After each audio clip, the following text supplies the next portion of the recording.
जी अस्सलाम वालेकुम रहमतुल्लाहि व बरकातहू। बहुत सारे मौजू हैं जिन पर बात करनी थी, लेकिन सबसे पहले बात करनी है लम्ज़ पे, लम्ज़ के तालिब इल्मों पे, लम्ज़ के नौजवानों पे। सबके सामने है, अब ये सारी कहानी मीडिया में आ चुकी है, क्लिप्स आ रहे हैं। हमारे निगरान वज़ीर आज़म अनवारुल हक काकड़ लम्ज़ गए और लम्ज़ के तालिब इल्मों ने उनसे सवाल पूछे। मुझे खुशी ये हुई कि मेरे बाद की नस्ल जो है वो मुझसे ज़्यादा बाशऊर है, मुझसे ज़्यादा हालाते हाजरा से उनकी आगाही है, मुझसे ज़्यादा जुर्रत इजहार है उनमें, और मुझसे ज़्यादा सच्ची है। मैं कंप्रोमाइज़ में घिरा इरशाद भट्टी, यानी मैं उनकी पहले वाली नस्ल जो कंप्रोमाइज़ में घिरी है, खौफ में जी रही है, एक डर में जी रही है, और जो उतना कुछ नहीं कह पाता। और जब मैं उनकी जगह इस स्टूडेंट था, इस वक्त था, तो मुझे तो चंद लफ्ज़ भी बोलने नहीं आते थे, पता ही नहीं होता था कि हो क्या रहा है, और अगर पता होता था तो इस तरह का पता नहीं होता था। लेकिन मुझे खुशी हुई। मैं अक्सर जब अपने से पहले वालों को देखता हूँ तो मायूस हो जाता हूँ। जब अपनी डब्बा बंद जमहूरियत, जो जमहूरियत है ही नहीं, जो जमहूरियत की first, second, third, fourth, fifth, seventh, eighth, ninth, tenth copy भी नहीं है, उसको देखता हूँ तो मायूस होता हूँ। हालांकि मायूसी गुनाह है, लेकिन मायूसी होती है जब अपने आइन को टूटता देखता हूँ, पार्लियामेंट को तमाशा बना देखता हूँ, जब सुप्रीम कोर्ट तकसीम होते देखता हूँ, जब गरीब आदमी को कदम कदम पर छितर पड़ते देखता हूँ, जब पूरा निज़ाम 5 या 10% इलीट क्लास की ताबेदारी पूरे निज़ाम को करता देखता हूँ, जब इस बदबूदार निज़ाम की बदबू सूंघता हूँ तो बहुत मायूसी होती है। और उस मायूसी में लगता है कि शायद हमारा मुकद्दर अब यही है, हमने इसी तरह गुलामी में जीना है। मुल्क ने अमेरिका की, IMF की गुलामी में, और हमने 5-6 शाही खानदान जो हैं हम पे मुसल्लत हैं, जिनकी नस्लें अब आ गए हैं। पहले थे जुल्फ़िकार अली भुट्टो साहब, फिर उनके बाद थी नुसरत भुट्टो साहबा, फिर उनके बाद थी बेनज़ीर भुट्टो साहबा, फिर उनके बाद थे जरदारी साहब, और अब जरदारी साहब और बिलावल, इसी तरह मुफ्ती महमूद, फिर उसके बाद मौलाना फजल रहमान, उनके बेटे, इसी तरह बादशाह खान, वली खान, असफंदियार वली और एमल वली, और इस तरह उनके आगे बच्चे, हाउस ऑफ शरीफ 4 बंदे, मरियम नवाज, नवाज शरीफ और शहबाज शरीफ हमज़ा, फिर उनके बच्चे। तो ये शाही ख़ानदानों ने जो चारों तरफ हमारे जिन जफ्फा है कि पूरे निज़ाम को जिन्होंने जकड़ा हुआ है, तो इसको देख के मायूसी होती थी। लेकिन जब लम्ज़ जैसे चीज़ें सामने आती हैं, और अब मेरे मुझसे बाद की नस्ल की सवाल और उनकी चीज़ें सामने आती हैं, तो बड़ी खुशी होती है। बहुत सारे सवाल हुए, और मैं ये ज़रूर कहना चाहूँगा कि अनवारुल हक काकड़ ने बड़ी अच्छी तरह जवाब दिए, तहम्मुल से जवाब दिए।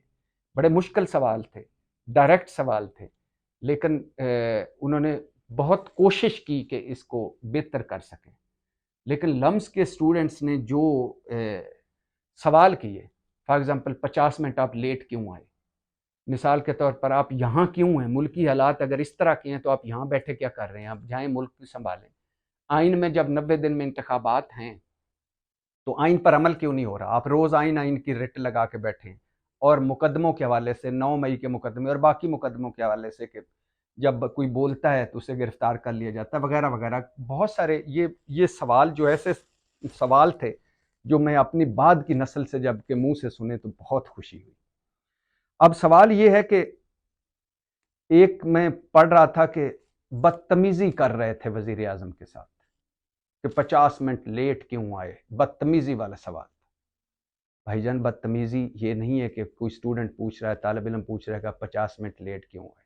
बदतमीजी ये है कि निगरान वजीर आजम 50 मिनट लेट आया।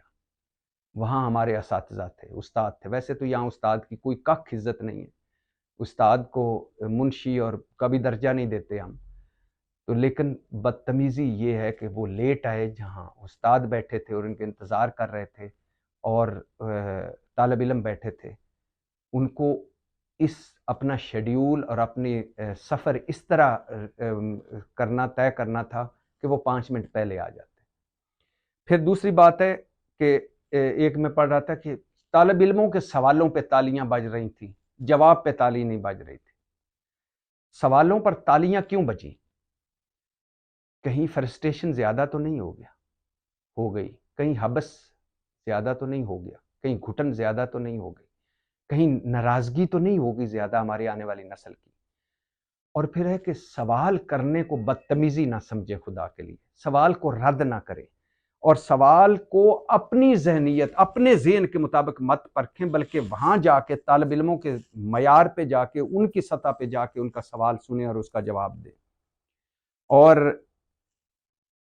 سوچیں کہ آپ کی نسل، اگلے آنے والی نسل، جس کو اگر انشائی خاندانوں سے جان چھوٹ گئی اس ملک کی تو انہوں نے ہی آگے اس ملک کو چلانا ہے.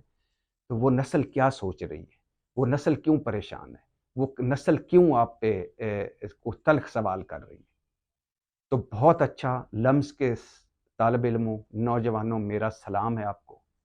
آپ نے اس سوال کو، اسی سوال کو، خواہ وہ بدتمیزی والا بھرا ہو، خواہ وہ جو بھی ہو، لہجے کو نہیں دیکھنا، رویے کو نہیں دیکھنا، آگے کون ہز ایکسیلنسی بیٹھا ہوا ہے اس کو نہیں دیکھنا.